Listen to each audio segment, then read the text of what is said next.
Smile. That's our thumbnail. So that'll be in the front of the video. The smile that we just did? Yeah, that's the geeky smile? The geeky smile. Right. That'll be our thumbnail. Yeah. So, welcome, Anna. Thank you for joining us on the show. This is episode number 7. 7. Yeah. Lucky number 7. I am in a car. Episode number 7. And it is lucky. It is? Because I'm with you. Anna's amazing. Thank you for doing this. It's been a lot of fun. So I'm stoked you're doing this with us. I'm happy to be here. Anna's a pretty special person in my life for many reasons. One, she's amazing at volleyball, so that puts her on a different level, just to start. Number 2, she's been pretty amazing in terms of inspiring people around her. And number 3, and most importantly, every once in a while volunteers to take care of my twins, which makes it so that I can sleep. And at one point, you even took them for a couple of days, and Megs and I got to go to Mexico for 4 days and totally, recover from the lifestyle of newborn twins. So thank you for everything that you do. Yes. You're welcome. Yes. You're welcome. Yes. Yes. So maybe you can just give everybody a little intro in terms of, who you are and how you help people and kind of what you're up to. Sure. Great. So I went to school for nursing, so I'm a registered nurse, and I did that for 20 years. Worked in government kind of healthcare stuff, but I've always had a passion for health and fitness, and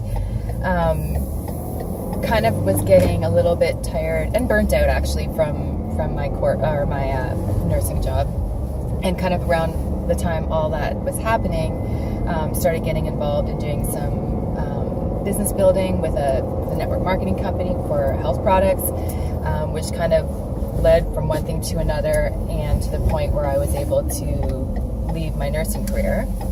At the same time that was happening, kind of fell into what we call like a core rehab program. Had some friends who were having some problems postpartum. I had some problems postpartum. At the same time was doing some training for a fitness competition, and it all kind of came together where we did this core training program where I realized a lot of information about how to help women train their core after they've had babies, and that's kind of what my passion is right now. So getting thrown off by that little thing. Meg just texted me saying that she's so proud. So it popped up on the screen and just threw Anna just threw me off. It all culminated. It all came together. And now I teach women about their core, how to stop peeing their pants, get a flat tummy. I love that. It's real. It's real. It's real. So that's been a big thing, because it's not something that we learn about when we're, even as nurses, or what they teach us when we're in prenatal classes, that sort of thing. So it's a huge thing that women need to learn about, not just for their own rehab, but for their self-esteem, their relationships, their confidence, all that kind of stuff. Awesome. Yeah, I love it. Okay, so what's the name of the business, and where do people go to learn more about it? You can self-shameless plug. Go. Okay, so we are everydayfit.ca, and it's a business that my husband and I both have. He kind of does more of the therapy side because he's an RMT, and I do a lot of the core training stuff, and then the nutrition stuff. So if people are looking for easy nutrition, some supplements to make their life a little bit easier, that's where I get involved.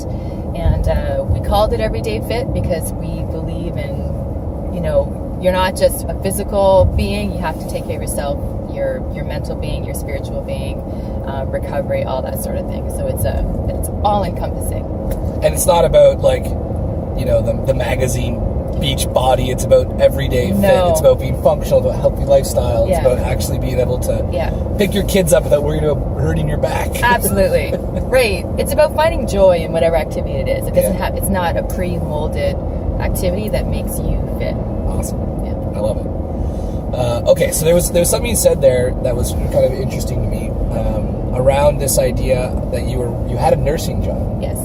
And you're in the world of medical practice at some level, whether it's administratively or actually from a practitioner perspective. Yeah. Pretty safe job. You got job security lined up. Yeah. So why would you, like I said this before, why would you jump off a cliff and start working on your own business? It's a great question, and something that I thought about for a long time, and it's kind of twofold. One was, even though I had a very secure government job, so I had pension, I had benefits, I had Monday to Friday, 8:30 to 4:30, and in terms of nursing, it's one of the best ones you can have because you're not dealing with shifts and all that kind of stuff.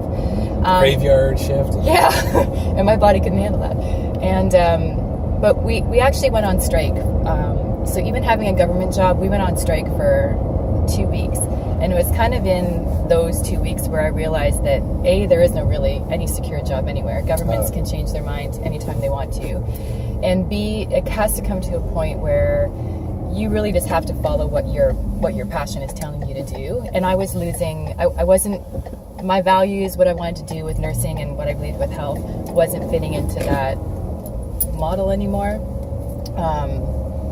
And so you just kind of have to take a point where you either just follow your passion, because that's what's going to bring you joy at the end of the day. And then I really looked at it as though the people whose opinions I valued were the ones who I was taking care of. So if the people giving me their thoughts weren't tucking my kids in bed at night or paying my bills, I really didn't take their opinions too wholeheartedly, because at the end of the day I wanted my family to be happy and go forward with that. What do you mean?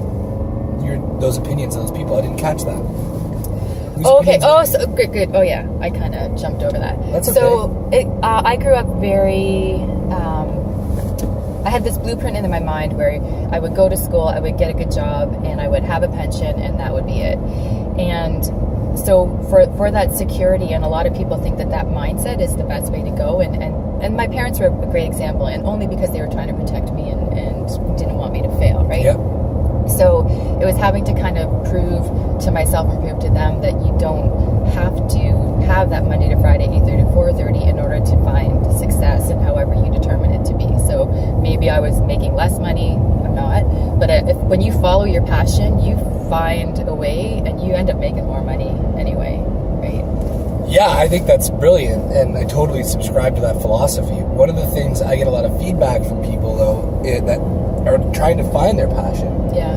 Like, what kind of, aha moment or question did you have, or when did it happen? When did you realize what your passion was and what isn't? Oh, that's a great question, because it's kind of always evolving. When I first left nursing in that environment because I couldn't handle it anymore, and there was an element of risk because I was leaving and I was pretty secure, but there was always the risk of it kind of falling out. So while I took that leap, there was that moment where you're kind of hovering across this bridge and you're like in this anxious kind of vibration mode, but you just have to go with your gut and you kind of have to trust it. And for me, it worked out. Like the whole core thing fell into it. It's a need. There's a huge need for it. And as long as I was willing to kind of personally grow and professionally grow into the person that needed to be on the other side of the cliff, then I knew I would be okay. So that's cool. All right, so let's touch on a couple of those ideas. So the first one, when you did make the jump, yeah, I'm getting the impression that there might have been some naysayers around you, maybe some people that didn't necessarily think it was the best decision. Yep. So how do you deal with that? I ignored it.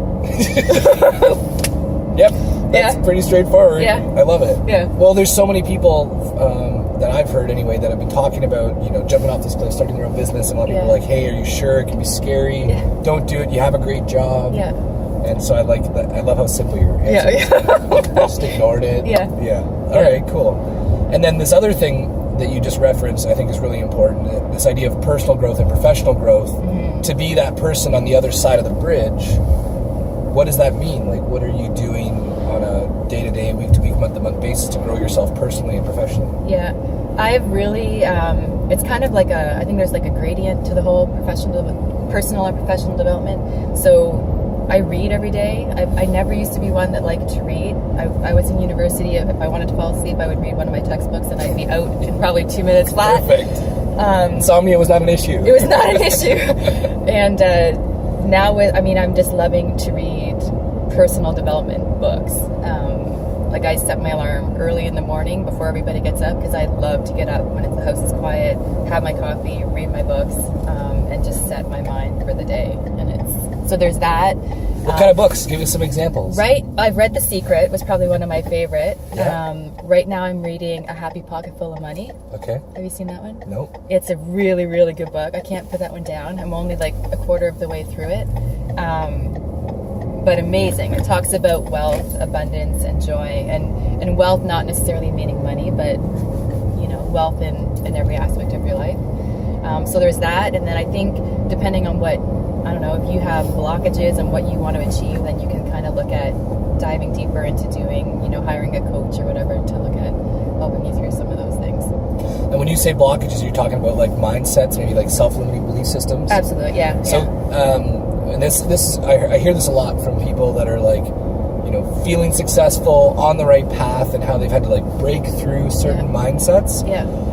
I know one thing for me was the idea of intrigue and like how big can we really be, and about a year ago I had this idea, and I'm not sure what took me 9 years to get to this idea, but I just had this belief, this confidence that we will become a $100 million company. Yeah.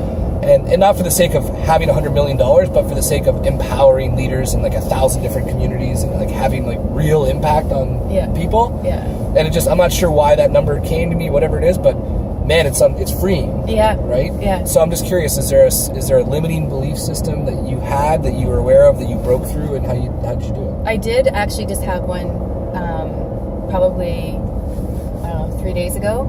And my big limiting belief was around money, around a money mindset, and why, I've reached a certain income and it's an amazing income and I'm happy with it, but I couldn't see myself breaking past it. And when it's gonna sound kind of crazy, but this was my limiting belief, and maybe it's out there for some people. No, hit me. I love this. Okay, so I and this, like, I have a brother who passed away from suicide, and then shortly thereafter my first marriage ended, and there was a lot of, and I was raised Catholic, so there was a lot of for me kind of guilt and shame and feeling unworthy of certain things.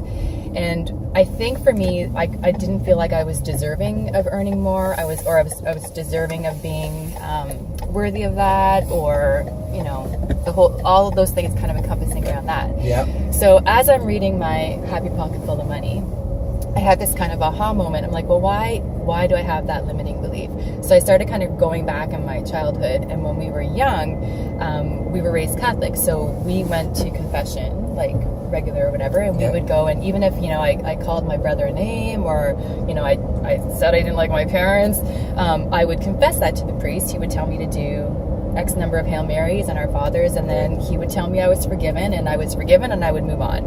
And then when I thought about, like, I don't practice being Catholic anymore, and so I think I'm like, well, and I think in my subconscious mind, kind of deep buried in there, I didn't have somebody telling me that I was forgiven. I hadn't done X, Y, Z to be forgiven, to be able to move forward.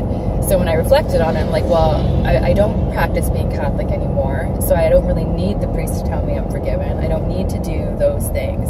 And the people who I needed to forgive, myself or whoever, that was done. And so I'm like, okay, that's not even, and now it's a non-issue. Like, it's gone. Amazing. I know. I know. So I'm like, all these great things are going to happen, like, in the next, forever.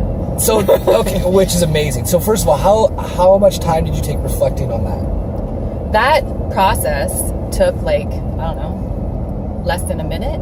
Okay. But this was like 10 years ago that all these things happened, right? Right. It's been 10 years of holding on to these kind of fears and kind of, But 1 minute of being conscious of it. 1 minute, yeah, absolutely. And I think the biggest thing, and I find this happens a lot with people all around me, and myself included, more so earlier in my life as much now, is taking the time to reflect and ask the question, why do I operate this way? Why do I believe these things? Where does it come from? And do I want to keep it? Right. One of the biggest things that we do as a team is try to identify our self-limiting beliefs, and we have a way to do that. And if you're interested, put a question in the comments below. I'll go through the process with you guys in a different video. But and then write out the self-limiting belief, and then do you want to keep it? Right. And if you don't want to keep it, scratch it out and write a new one. Yeah. And is it true? Like, is that limiting belief even true? None of them are. Right. None of them are. Right. And I think it's just us making a decision whether we want to keep it or not. That's right. That's really cool. Yeah.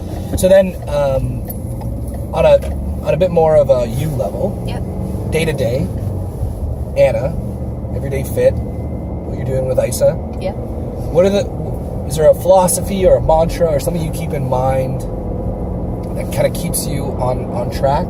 Is there like a word you live by, or is there something that just kind of keeps you inspired?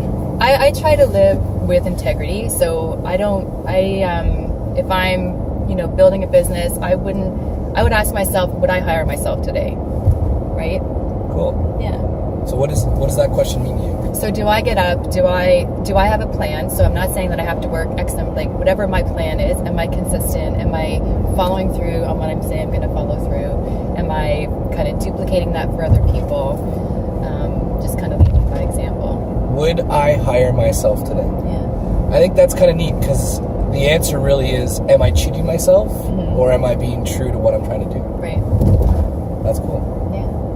Well, thank you for doing this. Thank you for having me. Yeah, it's great. I think the two kind of things that stick out for me, the big one is, what are your self-limiting beliefs? Are they true or do you want to keep them? Yeah. Taking that minute, I think it's so fascinating that 10 years of, trash or experience or whatever it is can really kind of be undone with 1 minute of intentional reflection. Yeah. That's a really powerful idea. Yeah. And then the idea around, would I hire myself today? I think that's something we can all kind of think